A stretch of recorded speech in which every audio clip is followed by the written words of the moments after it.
I think that certain questions that I get are clearly practice questions,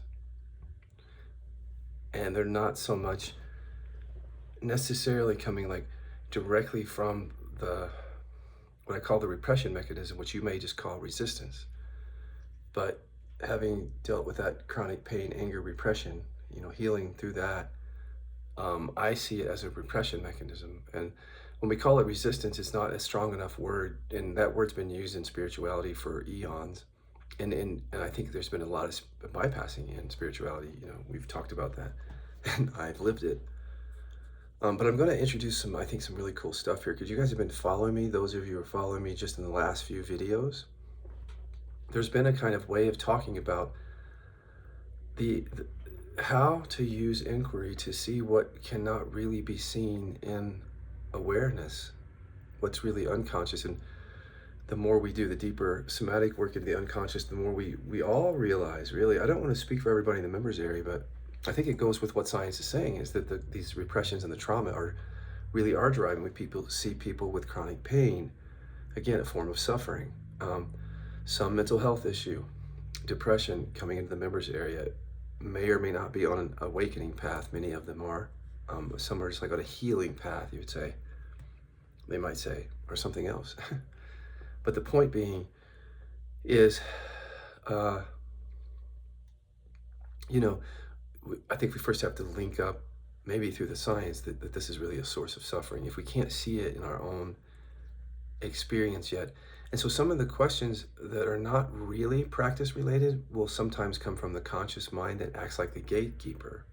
And we talked about this, and I think these are insights that kind of show up as you do that third dimension work, where you're really making repression and trauma conscious, and you're transmuting energy around it. What Eckhart calls the pain body, isn't that kind of the Achilles heel? Your pain body keeps getting triggered, he says, and he's right.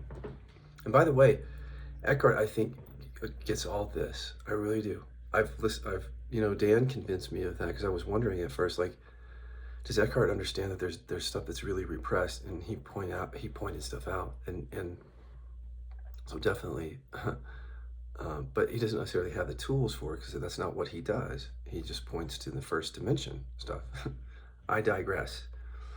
The point is, the questions that are coming are often coming from the gatekeeping conscious mind. And I'm only using these as concepts, so you don't want to get too stuck in it. But the concepts that I tend to use tend to point to experience.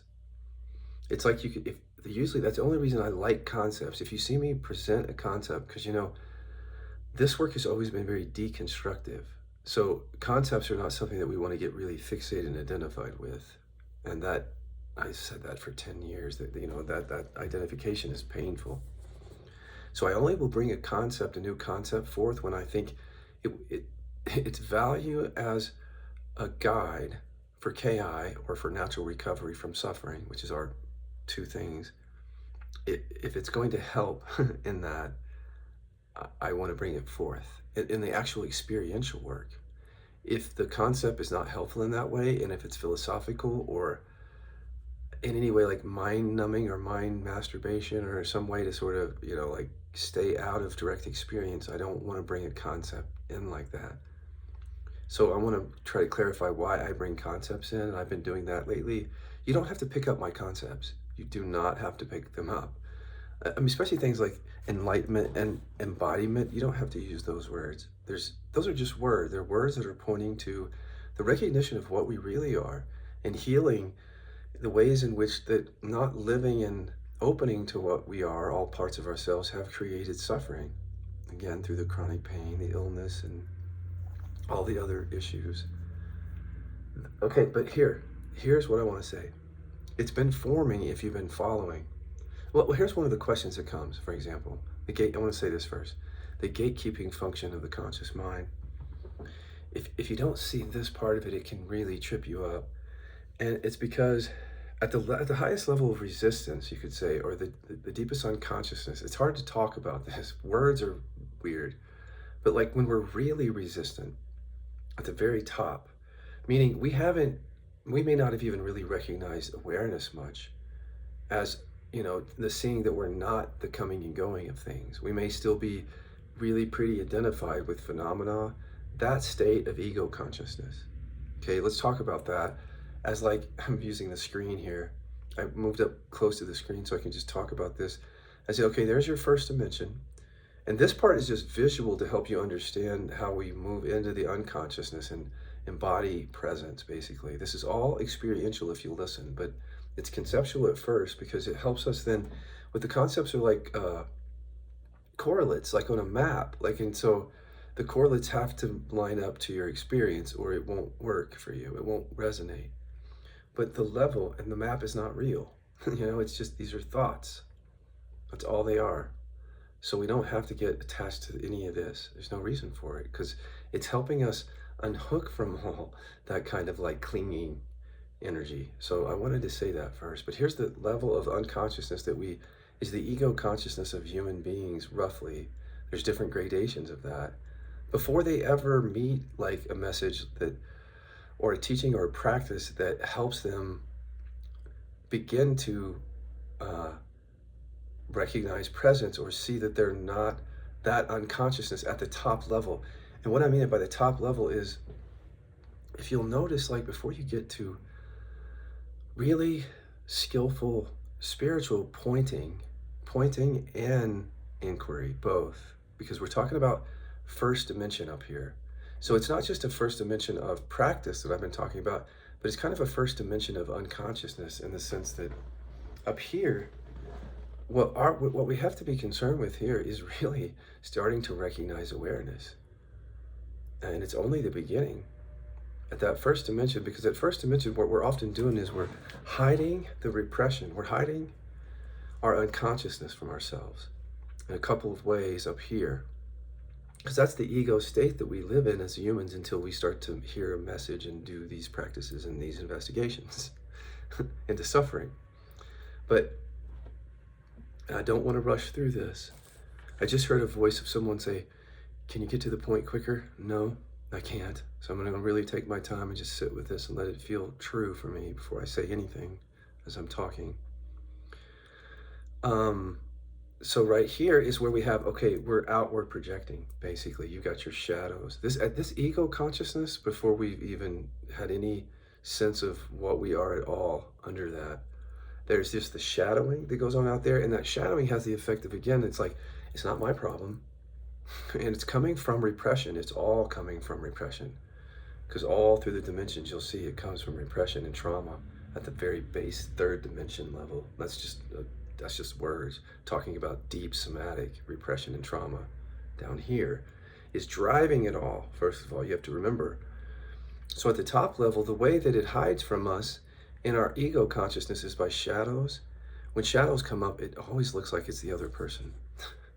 Clever, Mr. Repression Mechanism, very clever. It always looks like it's somebody else's problem in shadows. Clever way of hiding it. I mean, it's ultimately hiding the repression all the way down, but it's also hiding other things. It's hiding identity from us. So it's like shadows keep us from really seeing, even at that higher level, that first dimension, that what we really are, that we're the awareness, because the shadows here again are a quote unquote bypass up here. But so is, like, in my view, inquiry. Not doing inquiry is a bypass, because I'll talk about that in a second. But here you got to move beyond the outward projecting. It's not just, you don't have to. I'm just saying, if you really want to, if you don't want to suffer, that's all I'm saying. If you want to suffer, forget all this and just go do something else right now. But if you don't want to suffer, from what I can see, because I've been through a hell of some suffering by not seeing this stuff, just physical stuff too, suffering. That's why I'm so enthused about it. So right here, you got your outward projections, you got your shadows, perfect way to hide identity at that level. I mean, it's like up here, it's so dualistic. It's like here, it's like they're bad, I'm good. It's like simple dualism, splits. Up here, shadows, lots of shadows and mirroring in the relationships. And up here is also like your deficiency stories, your woundedness. Like when you get triggered in your ego consciousness, you're getting triggered on like what I call deficiency stories up here, which are connected to shadows. And those have an outward projection to them in your direct experience. You can see it. It's like a shadow, but different. And that with the deficiency story, if it's not a strong shadow there, like it's his narcissism, their narcissism, that's a shadow.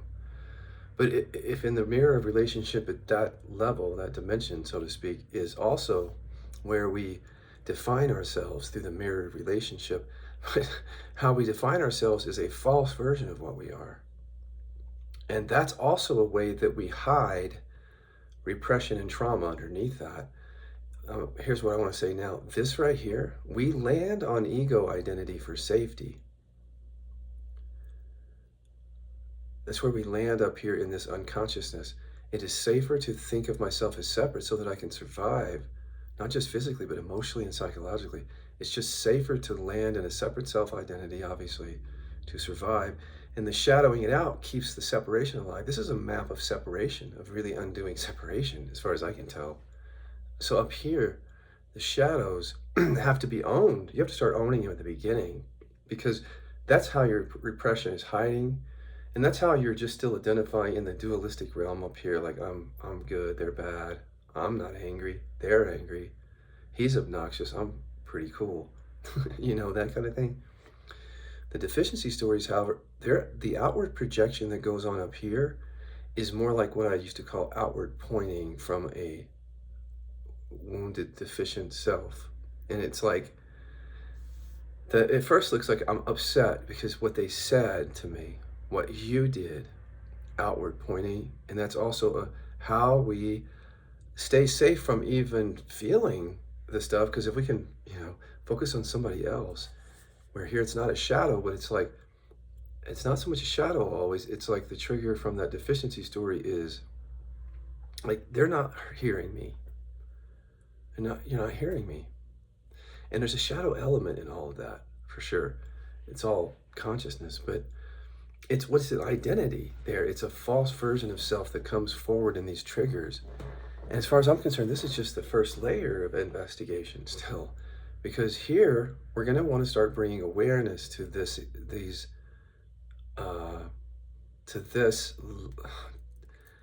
unconsciousness up here. And this is why I think people become attracted to awareness-based and presence-based processing, because in that up here, you can begin to start to see no self. And this is why I want to try to tie in the no self that you hear in the East and the authentic expression that you hear me talk about that's so important, Dr. Gabor Mate talks about, and you hear it in New Age spirituality, this authenticity thing. What is that? And that's valid. But it's hard to understand, I think, for me it was, until now, how that plays into it. I want to get to that. That's all about repression, though. So if you can't feel and express authentically, that's what I'm saying. So, and that's about embodiment. We'll get to that in a second. But up here, we start to investigate from awareness. That's how we enter the dimensional practice here. We enter at that level of consciousness quite often. We have to bring awareness to this phenomena.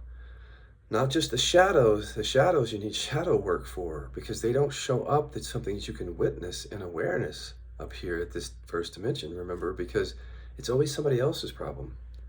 You shadowed it out. So the shadows have to be owned through some sort of process up here.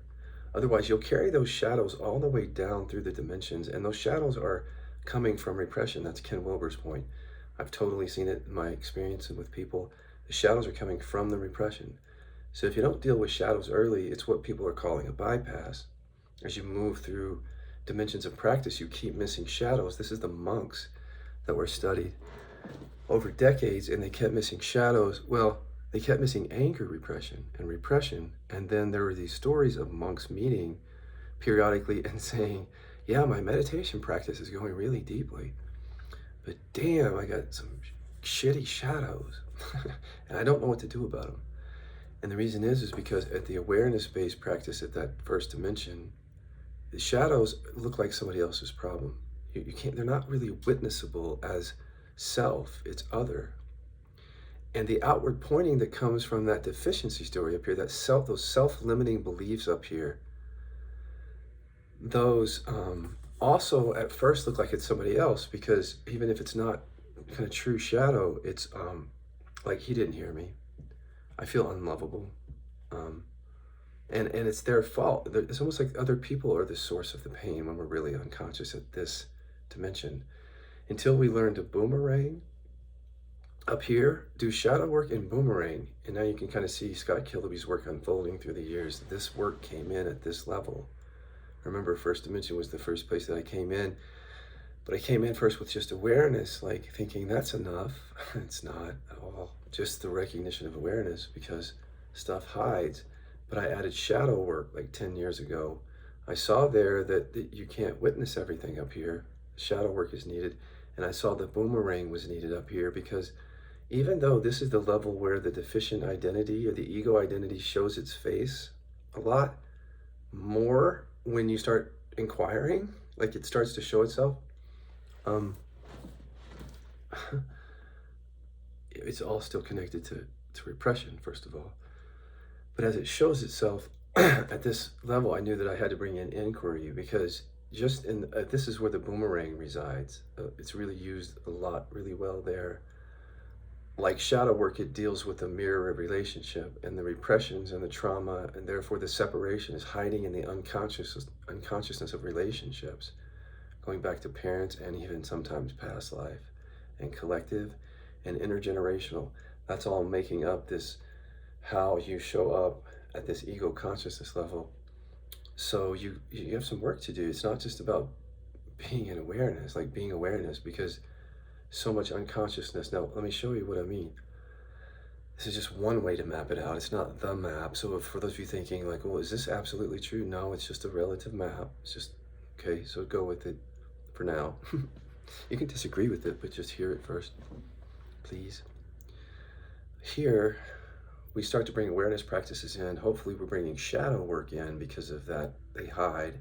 And if you bring the boomerang in, you start to see, oh, that outward pointing that's going on there, like she didn't listen to me, it's her fault, is really still coming from the wounded self there, that identity, that deficiency story. So the boomerang illuminates how that deficiency story is showing its face there, still pretty unconscious for many people there in that first dimension practice. Sometimes they have to start digging up stuff in the second dimension to even see the roots of that ego programming, of the separate self identity. That gets investigated here in awareness-based practices. It just doesn't go deep enough, in my view, but it starts to get investigated. And that's important, because at this dimension of practice, you can begin to see no self. This is where I want to tie in no self with your authentic expression, which I'll talk about in a second, because to me, they're totally the same. It's two sides of the same coin. That could be the title of this video now that I just thought about it, but it's more than that. So here, so we bring awareness to this phenomena here, this unconscious phenomena. This is first dimension spiritual practice. We're just bringing awareness to it. But I've encouraged from the beginning that you should bring shadow work in there. And then not long after, when our second dimension living inquiries were developed, I understood the value of prompting up through the boomerang this deficiency story that likes to rear its head here. Is what I consider this to be just like the tip of the iceberg of the unconsciousness, by the way. Ego activity, separate self-identity, the who am I is still to me just the surface investigation. And I know that might sound shocking to some, but if you can understand, there's so much bypassing and enlightenment and non-duality, and that's because there's too much focus here. Because this identity thing up here, it's good to investigate that. It's not everything in the way that it appears up here. I'll explain it in a second, what I'm seeing. This is not as complicated as I'm making it sound. I have to use words. So just kind of follow along as best you can. I'll get better at it. Over time, words become more concise for me. Right now, it just came out. I was driving here. I was on the road for 5 hours, and I was just quiet, and it just started coming out. So I'm just now saying all this and finding the words, and that's why I can't rush through it so much here. So just bear with me. This all eluded me for so long. That to the extent that I'm still anywhere unconscious around any of it, I'm always open to that. that I can fall asleep in it and fog out. Even while I'm talking about like new insights that come out, you'll see it for yourself, like new insights that show you things that are really illuminating and helpful. And then it's like, what? What? What were we talking about? Yeah, I don't remember. Okay. Anyway, up here, do shadow work because of its the shadows are connected to the repression down deep, but so is the deficiency story. This separate self-identity, like I'm not good enough, like the core version of that is definitely connected to the repression. Because as I've been saying in video, we had to default to this false version of ourselves when we couldn't be authentic. Authentic, there's the word, when we were kids, meaning that's not conceptual. Authentic self as a kid is not a conceptual thing. It's pointing to experience as a kid, I think, because we haven't, our first, when you see those pictures of babies, they have like pictures of all these babies with different emotional expressions on their face. And so technically, unless there's, intergenerational trauma already setting in, or mom and dad are shutting you down as soon as you come out of the womb, you've got at least the potential for all that emotion and expression, and it's very diverse, And I've just, coming out of repression, I can feel more of that spectrum, including anger and joy and other things that aren't even emotions, like femininity. Like that's a part of my joy, is being able to be myself, both male, female, in some way that I can't explain. Listen, I'm just going, this is all stream of consciousness. I'm not trying to present anything like a TED Talk here. This is not TED Talking. This is just streaming consciousness. So forgive me if it's not concise. But here, okay, so the no self thing. The non-dual folks are not on the right path. Not on the wrong path at all. The non-dual thing is a piece of it. I can see it. What I mean is the part that gets focused on no self is an important piece of this. I can see it now. Of course, I've always known that, but I didn't understand where it fit in with embodiment exactly. And for me, what I'm saying now helps me understand it more based on the experiences I've had in my own body, really. So here's what I mean. We start to bring awareness to, in first dimension practice, to this ego, especially the core, the deficient self, which is an imposter. It's showing up because we can't feel and express at least our primary emotion and other emotions that we couldn't feel and express as kids. Those babies that I was talking about is what it's like when you can just feel and express everything. Like all the different emotions. But as we grow up with unconscious parents, you can't. And so these ones get stuffed down. And this is really, I think, probably before we form language, right?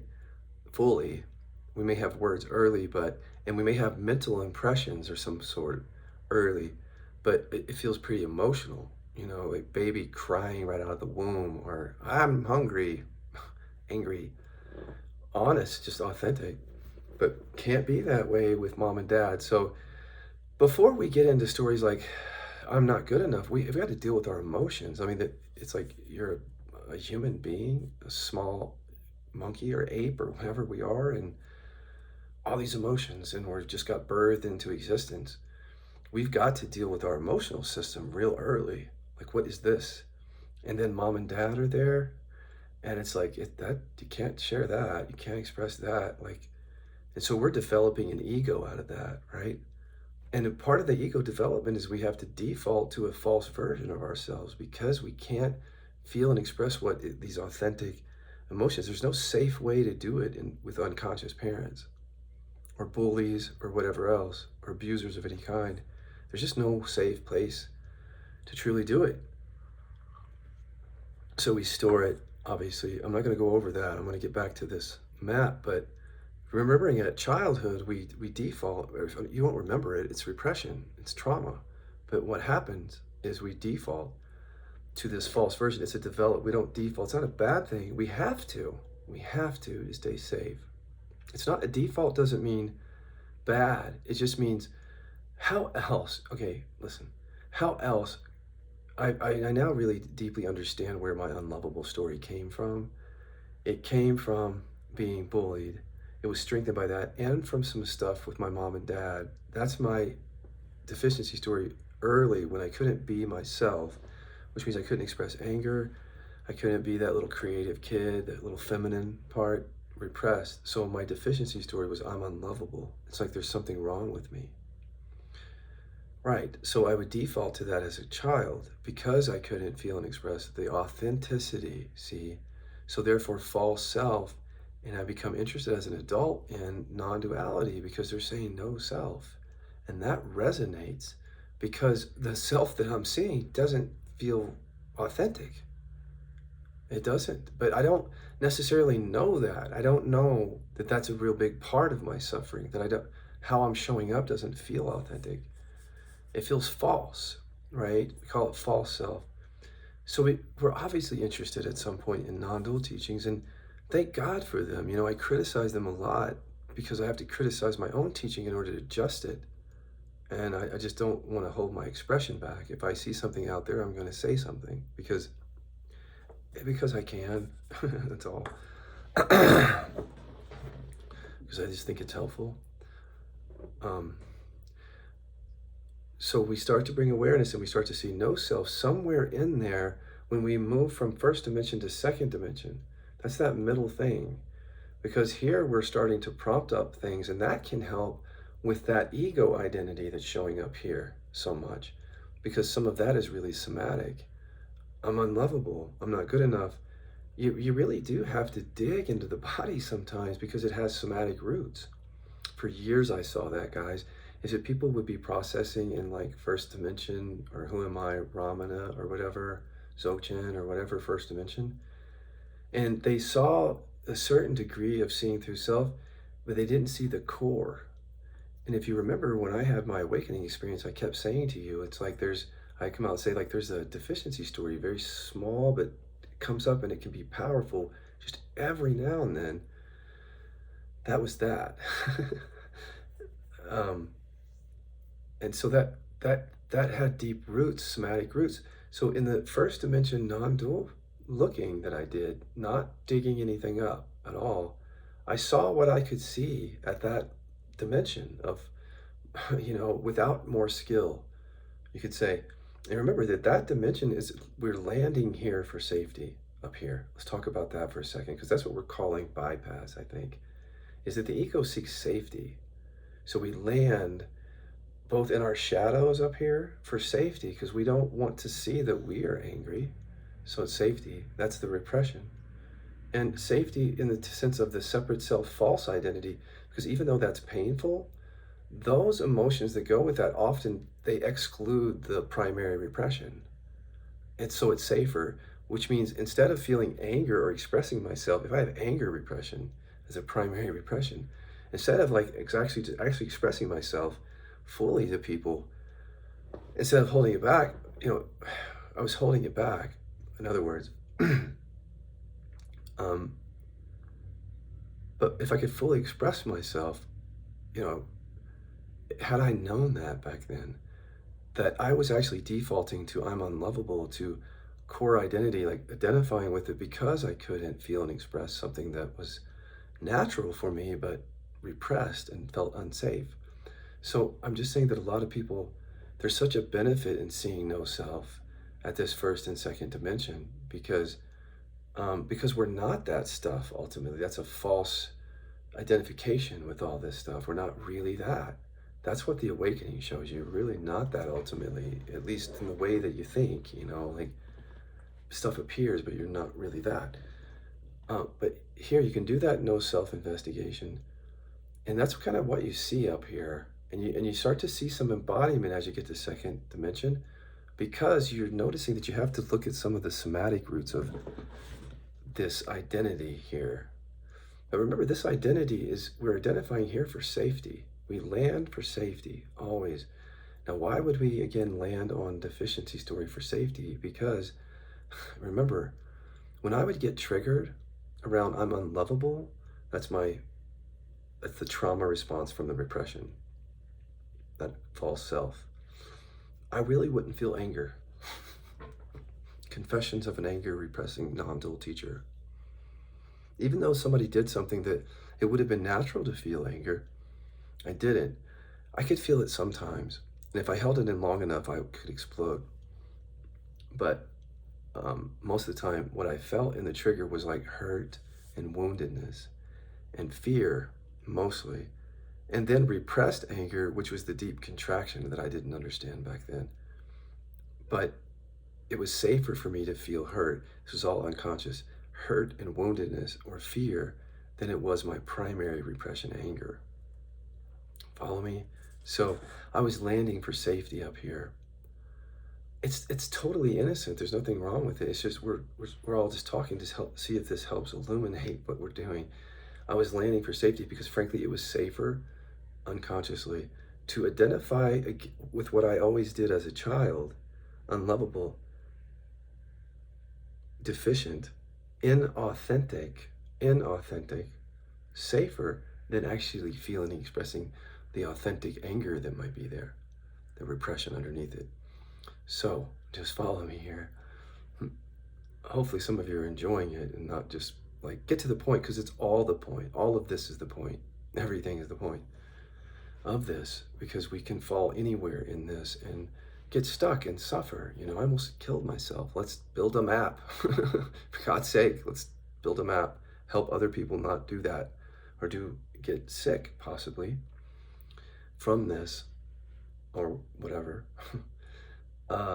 When we start to move to second dimension practice, we're getting to some of the deeper roots of ego, because remember, this ego identity that we're finding up here has its roots in trauma and repression, which is down here, this third dimension of consciousness, which needs third dimension of skill, in my view. But here, at this level, it's not really a level, it's a dimension of unconsciousness or practice also, is that we're not prompting up the repression and the trauma mechanism first. And we avoid doing that in a bunch of different clever ways. At this point, we've awoken to our true nature to some degree, the awareness. See, because we dealt with a lot of that ego identity here in first dimension, or we're working with it. We're working with it, you say. It's an ongoing looking sometimes for people. It's not always sudden.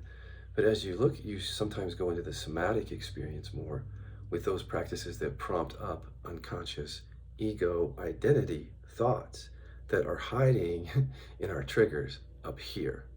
Okay, let me explain that real quick. When you're coming in here with just awareness and you're not prompting anything up out of the unconscious, you're just at the mercy of whatever happens to arise. And the research says the trauma and repression mechanism, and I can verify it in my direct experience, does not arise here, the mechanism. You're only seeing the effects of trauma and repression here, which is ego identity, false self, and shadows. That's really kind of all we see. It's ego, separate self-identity, shadows, right here. So it's really important, the non-dual traditions, to help us see that that's not what we are. That's only part of the equation, though, because if it's not embodied, the authentic, what we really are, can't come forth. And I want to talk about identity sometime in here, because that's a big piece of this. Like, what is this question of identity, and does embodiment resolve it? And it resolves it almost like all the way down. Like, not even almost, it resolves that for you. And that's what the beauty of this is that we can, so much transformation here. Okay, but we see no self here. And guys, I apologize that I'm all over my advice. I'm excited actually, because this is, the geek in me. And plus, it's been difficult as a teacher to talk about this stuff and help people in practice until I can see it more. But right here is where the non-dual bypass is, or the Eastern practice bypass sits right here. Usually, well, it's there and here, right? Because, yeah, see no self, either if you're in first dimension or second dimension, including do some shadow works to help with the repression down here. But the key here that people are focusing on, that I can tell a lot of it, is like, who am I, and deficiency story and self-limiting beliefs, which is a lot of identity stuff. Not all, but a lot of identity stuff. And the non-dualists among us, including me, before this was embodied, I was stuck here in the middle thing here. Some of the new teachers are just, it's not stuck, it's not a derogatory thing. It's just how this stuff unfolds. So new teachers are here often, unless they've had some really powerfully embodied experience, like sudden, or they've just done a lot of embodiment work or something, where they come in down here, and you don't know because this is unconsciousness. It's almost like the teacher has to explain it to you. And the problem with that is if they're unconscious, they can't. They can't explain that they haven't explored this. It's unconscious, but the no self-realization happens at just the surface level, as far as I'm concerned, in the first and second dimension. First dimension is just whatever arises. Is that me? Or it's all coming and going. There's nobody there. So that starts to get to the question of identity. What am I? Well, I'm not really all that. Most of that is like was created from trauma, like to protect me. That's what that is. That's imprinting. That's programming. I'm shadowing my repressions out and my trauma, and I am identifying with a false version of myself, all to stay safe here. Ego, safe, survival. Here, same thing. I'm still landing on safety if I'm bypassing. So as we wake up, not just teachers, but anybody, we can get stuck here because there's this realization, states of consciousness that are available through these investigations, unmistakably available. So that should never be dismissed. The deep states of consciousness that you can have in first and second dimension. You don't even have to dig. Some people will have to go to third dimension. Some people will have to go to third dimension to truly embody it, though. Really, everybody's going to be different. It has to do with your karmic imprint, really. Not just this life, but other lives, intergenerational.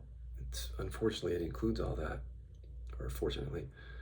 Here, we get stuck in a bypass. It's just avoidance. We're landing on safety again, usually after some realization, some seeing of no self. That's not the full seeing, because the authentic thing that got shut down in childhood hasn't come forth, possibly, for us. So we land here not really, and this is why I think we dismiss authenticity sometimes in non-duality, because it points to embodiment, and there's this landing here that I've seen no self. The ego lands right there at that plateau, saying it's an ego thing. That's ego that says, I'm done, because you're not done. Because the core ego programming is below that, the trauma, if you have any.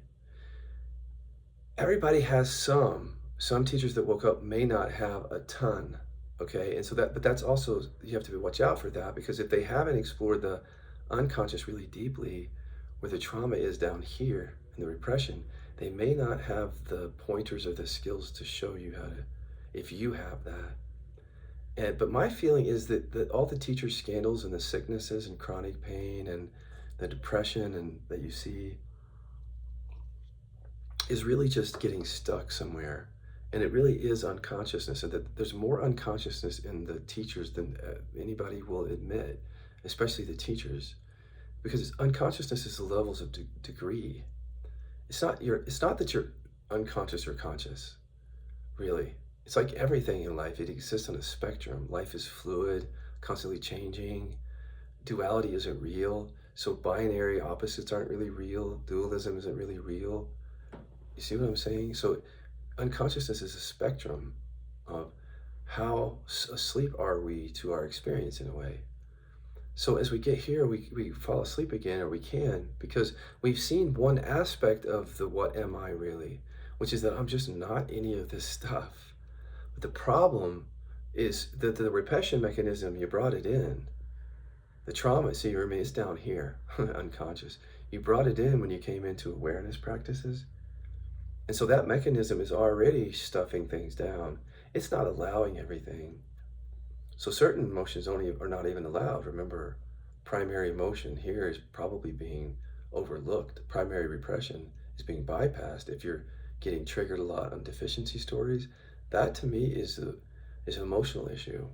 Emotional dysregulation or repression issue is why it's a trauma response. So if you're seeing a lot of triggers around, I'm not good enough, I'm unlovable, that's pointing to obviously the deeper repression. But how does it fit into awakening is that non-dual teachers are doing a great service in the sense that they're showing you that what's coming and going is not you. But the mechanism down here, the repression thing already has an agenda when you get here, an unconscious one, to make sure that certain things don't arise, and if they do, get them to go down through using the awareness. Because there's an ego mechanism often with that awareness that's where you think you're resting with things, but it has an agenda that's unconscious, and that's that thing down here. So the bypass just happens here, I think, where people get stuck in this idea that they're done right here, at the middle second dimension or first second dimension range. And this is a landing again for safety, because frankly, it's safer just to say, I'm done, or I've already seen that there's no self and there's no reason to bother. That is safer as a landing than I'm going to go down and feel all the shit that I never wanted to feel and got me involved in the path to begin with.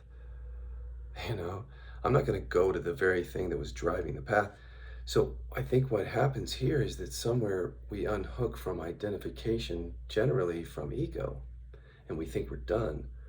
See, so it's actually a real realization, and like even awakening is gradations. It's not like we're either awake or not awake, unconscious, conscious. It's, these are degrees of energy. To me, realization is energetic. As much as it is about recognizing awareness, there's an energetic shifting. And that's all that emotional stuff there that I'm talking about.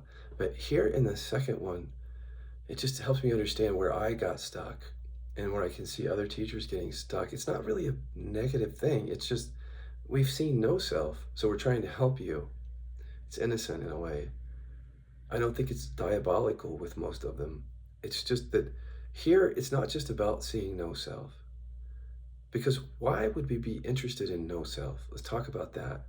Unless when we were a kid or throughout our whole life, we didn't feel like we could be our real self. So we don't know what that is. We've never known it. We've only known ego. So, even as we start to see that this ego thing is not what we are, we have to remember that this ego identity got strengthened and is coming from the repression, because that's what we first experienced before we had an ego. The ego developed in response to the fact that we had to shut down around certain emotions. And so we couldn't be real when we were kids. So there's your ego development, false self.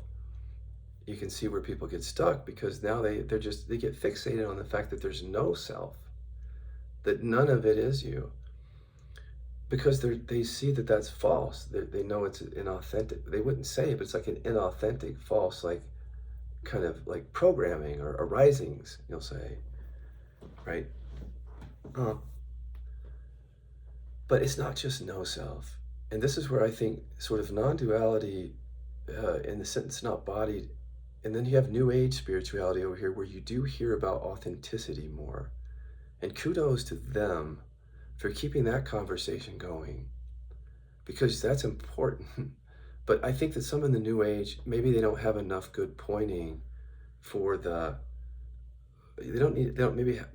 always have enough good non-dual pointing to not just make authenticity important, but also seeing that none of it is you. Like still, like there's really at the very basis of experience, the self is empty, really.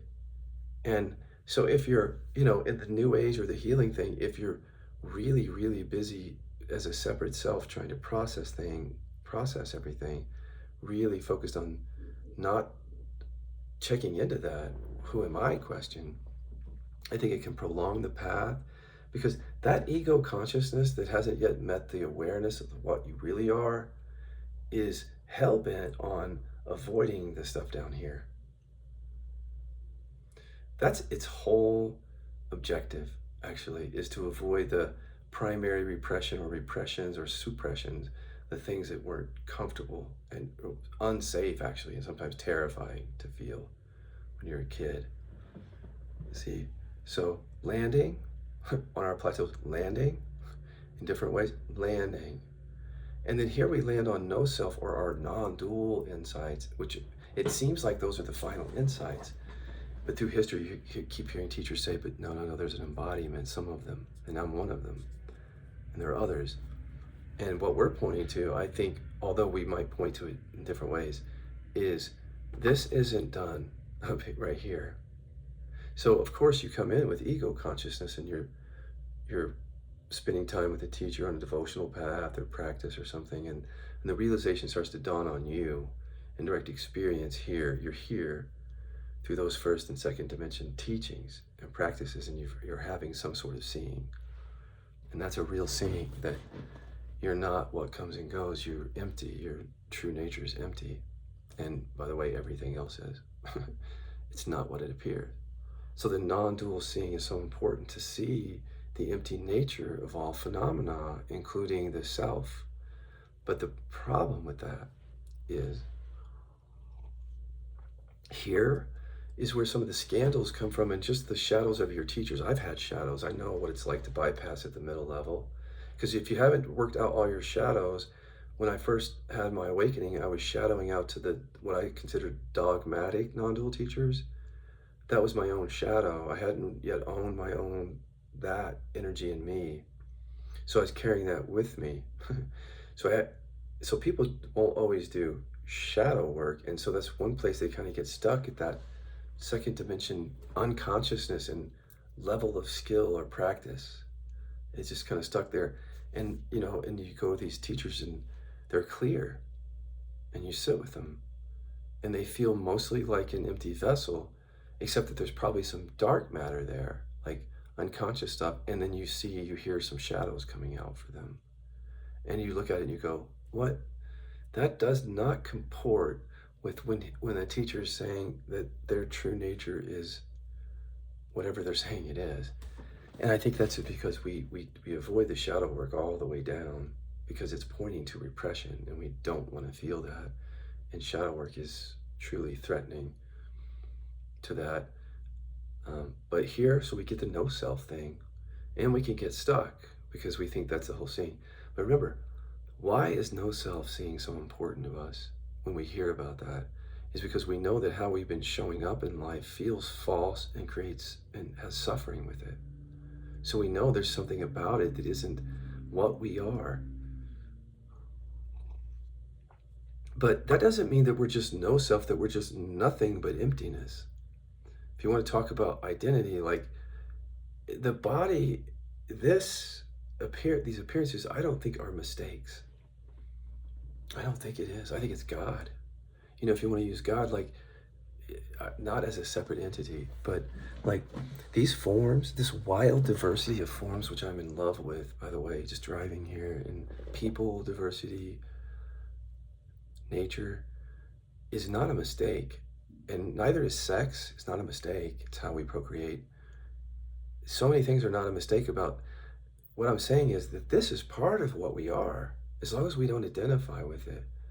The individual, because that's suffering, or repress it, because that's identification and repression.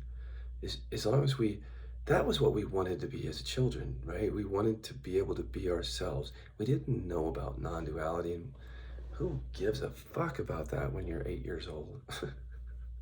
Right? But you obviously want to be yourself, because that's what feels right for us. But then we can't because of unconscious parents. But so that we get to here's where I want to leave this with you all. What am I really? What are you? Is the question that I think ends up not only awakening us to what we are, but potentially, if we take it deep enough, healing. But what I mean by healing is making conscious this stuff that we keep landing on for safety. Like we're landing here. And I think we're landing here in this middle thing, dimension, second dimension, because again, it's safer as a teacher or as someone who's had a shift, even if you're not a teacher, to just keep pointing and thinking about the fact that there's no self. But that's not the whole equation, because it hasn't been embodied yet. It's not just that you're not the phenomena coming and going. This is where it gets weird.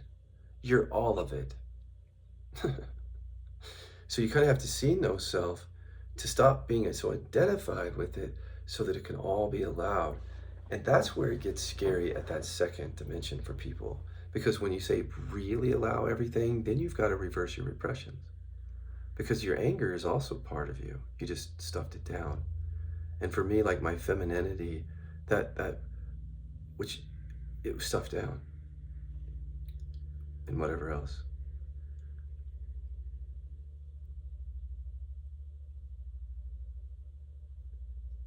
So when you bring them together, the other day I was talking about marrying East and West, which I think the Eastern and Western insights actually just marry together perfectly. It's all consciousness. That's why I love integration. Integration is good for our mental health. Integration is good for our emotional system. Integration is healthy, truly healthy, because it's non-dual. It brings things together. It sees no divisions between things. East and West, no divisions. It's all in consciousness that I'm talking about. But here also, it shows up that way. Let me just sit with that for a second. Because I start talking about East and West. Hold on.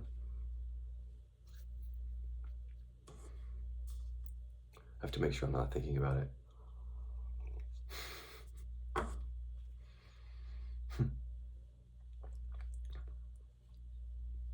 I'll just look at thoughts and see what happens.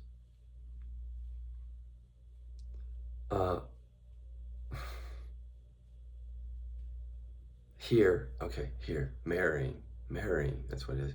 We're marrying this no self insight and realization with the authentic expression stuff that you hear in New Age and even in therapy and in KI. Because to me, it's the same thing, or flip sides of the same coin. Because again, would only be interested in no self if I couldn't be myself my whole lifetime. So I'm not that. I'm not this identification with that. That's not what I am. The presence. But okay, right. This is where it gets tricky and paradoxical. I'm the presence. That's what I really am. But you never want to use that to deny the expression here, because that's repression, suppression, which is identification. So the question of what am I is, I think, more multidimensional than we often pay lip service to. The teachers are often pointing to no self simply because we believe in self identity. And unfortunately, I think that pointer got turned into like the ultimate truth. And it's just not, because if you took no self completely all the way down in the body, then it would be a good insight, or it'd be still partial, but it would be better then, because here down in the body are all the emotions you don't want to feel. So isn't there no self in all of that too? But if you can't feel them and you're repressing them, if your ego consciousness is repressing them, how can you see no self in that? And so the no self thing has to also, I think, maybe include in that the idea that this is about authenticity too. Like fully allowing all those parts of yourself that you were landing in different places to avoid, those things down here. So the authentic thing really kicks in at the embodiment level as we move into the dimensions. We're not just moving towards authentic expression of what we are, but it's a deeper seeing of no self as you go down, because you can only really, in my view, it's difficult for me to understand how someone could truly embody. Well, let me say it this way. It's hard for me to understand how someone could truly welcome the full spectrum of emotions, including the repressed ones, if they don't do the ego work to see that they're not who they think they are. They're not the ego consciousness up here. Because that ego consciousness is hell-bent on not feeling and expressing certain things down here. So it seems important to, bring the no self investigation in. But you can see how it changes. If you were to take no self fully down in the body, then that becomes authentic expression. You could say authentic self, but there's no entity there. There's really no self in any of this. It's just the non-dualers, and which was me and is me. What is a non-dualer, guys? Just go with me. I mean, those interested in this kind of investigation, I think that I think we have to be aware of the whole thing that happened here. going back from childhood, is that at the very deep level, we couldn't express some authentic emotions for us, and that's where the false self came. And if we spend so much time here just investigating false self, that's a landing place for safety. Just as we were identified with false self, like I'm not good enough identity stuff here, we can get stuck in processing separate self identity stuff here from awareness, because as a way to land and not really come down and own, acknowledge, and integrate and transmute the repression down here. See that? So I'm going to leave you with this for those who know KI. And if you don't know any of these tools, again, the members area, I'll explain them. And I'll show you how to do it. But here is where you want to look. And you're probably going to come into KI in terms of your practice or your skill with either first dimension and or second dimension skill. Some people do not come in to healing work from just an awareness practice. They don't come in through meditation. They might come in through Byron Katie's work here, which is a second dimension work, which is great. I love Byron Katie's work. Really good way to enter, but you might want to also bring in the awareness stuff here and do Byron Katie's work from awareness, from within presence. And so that's more embodied in my view. And even living inquiries here. See, so, and also basic KI, what we call first and second dimension KI, which is, anyway, that's what that is. So you're coming in here, and at least with regard to KI, let me tell you how we're kind of correcting kind of our unconsciousness around this. Is when people come in here in first dimension, and we're developing the members area so that when they first come in, we're really making sure that they've got some really good pointers and practices to awareness and to the non-dual nature of reality, at least with regard to the phenomena that does arise to awareness for them. Because remember, a lot of it doesn't arise. But here we want to expose them to those if they've never had that before. And it's not just us pointing to it. We have good facilitators and I point to it. But even at this level, I'll say, go sit with Rupert. Just go over there, because you get so much rich pointing from him here. And there's other teachers like that. Pointing, direct pointing, if you like that. And then you come into KI and you start to realize, and people who go to Rupert and people who came to me before 2015, there's a place where you can't go any further there. It's not because of Rupert or me. Well, it's our unconsciousness probably. But we didn't have skills for it.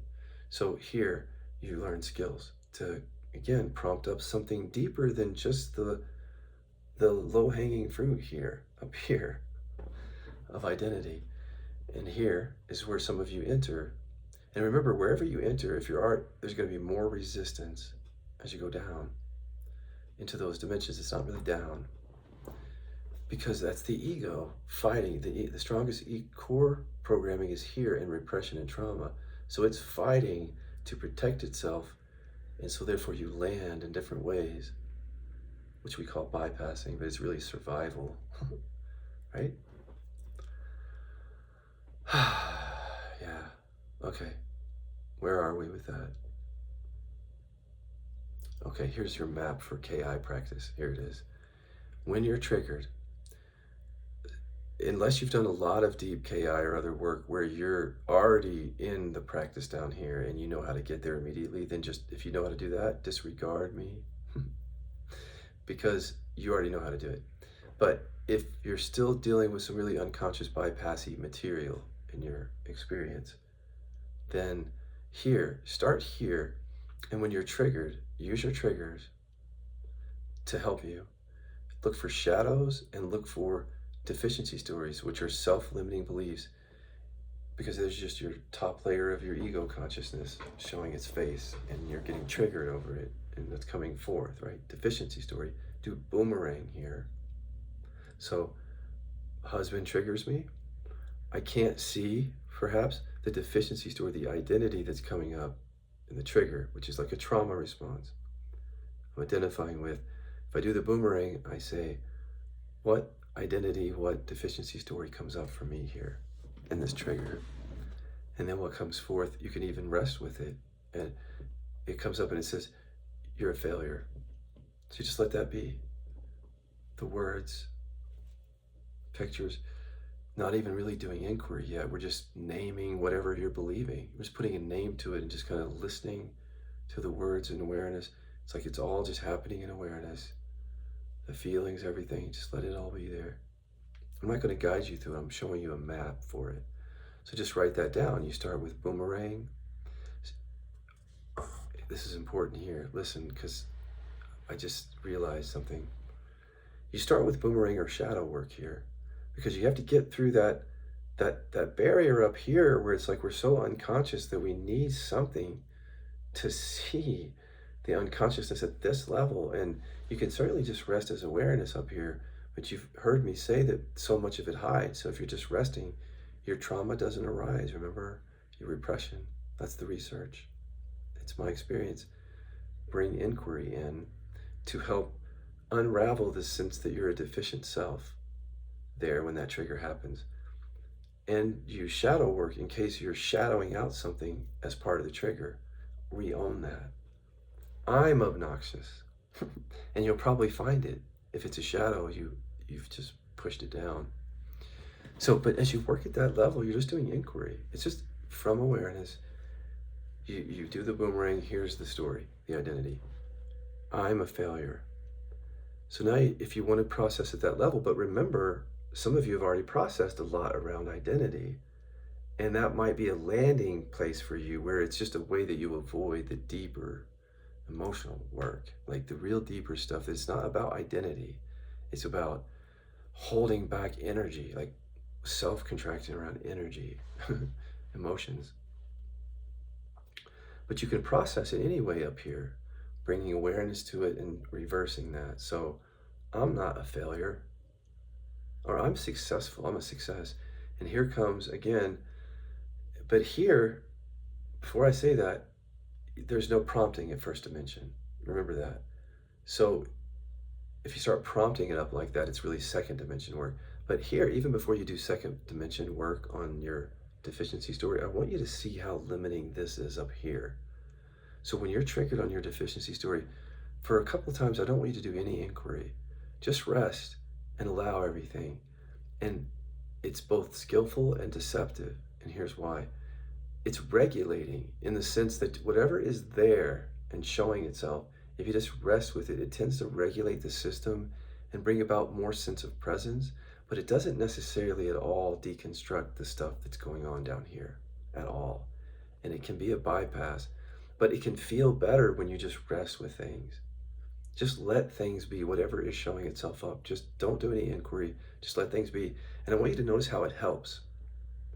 It really is helpful to just let things be, whatever is showing.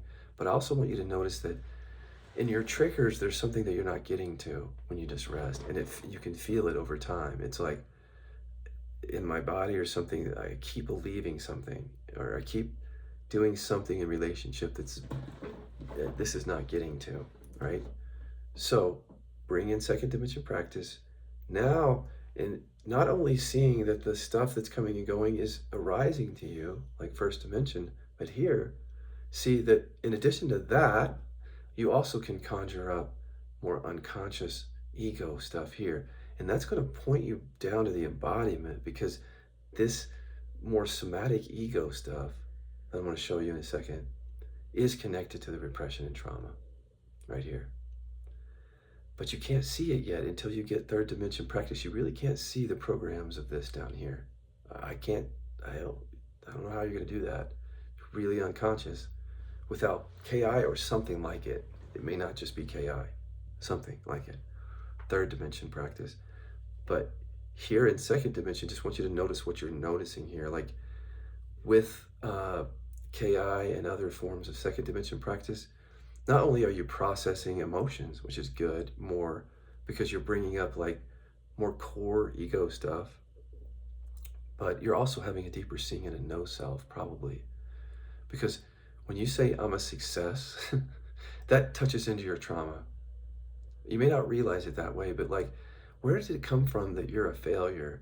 You learned that somewhere, usually from mom and dad. So That's actually a trauma response, really. You're responding to some unconscious expectations from your parents that they didn't love you. You felt the way that you are, maybe, or accepted you. And so you just identified with, I'm just not good. I'm a failure. And that became your identity, you know? And it probably upset you that in some ways you didn't feel that you lived up to your mama's expectations or your dad's. It probably, you even could have felt anger over it, but maybe you had to stuff that down, or maybe you were hurt and you had to stuff that down. And so that failure thing is hooked into emotional stuff, right? So it shows up. And so as you start to, work with it, the second dimension, you're going to see more of the emotional stuff come up with it. That's the heavy energy, I think. The trauma, the repression starts coming up when you start doing reverse inquiry on identity. So here it's like, I'm a success. And then what comes up is really, you could say, is a trauma response. It's the old mom and dad stuff that you downloaded, and it's trying to prove to you that you're a failure. And you just rest with it all and keep pulling it back up. Like, because it's good to investigate ego at the second dimension level. It's good to investigate it always because it's such a source of suffering. But here in second dimension, you can really prompt up really thoughts that feel where there's a lot of conviction around them, like because they're tied into repression and trauma. What happened to you down here? So as you look at it, what I'm trying to show people is that even while you're looking at this ego identity, remember, to me, that's still just the tip of the iceberg of the true egoic programming, which is the trauma, which is intergenerational, collective.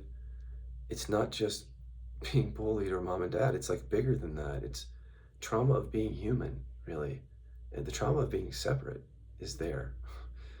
But as you start to do the deeper second dimension work, I just want you to remember to do this, to remember that this might be happening. And so when you're really processing ego with first dimension, second dimension, remember that this is under here. So instead of doing a ton of investigating of who am I, what if that's coming from the repression and the trauma? And I'm telling you that it is. If you understand that this trauma of being human, like it's not just being locked in a closet. It's an absent mother. It's the trauma of just being birthed. Like it's a trauma of separation, really. And we react to that. We don't want to feel certain things around the trauma of being human. And that's all down here.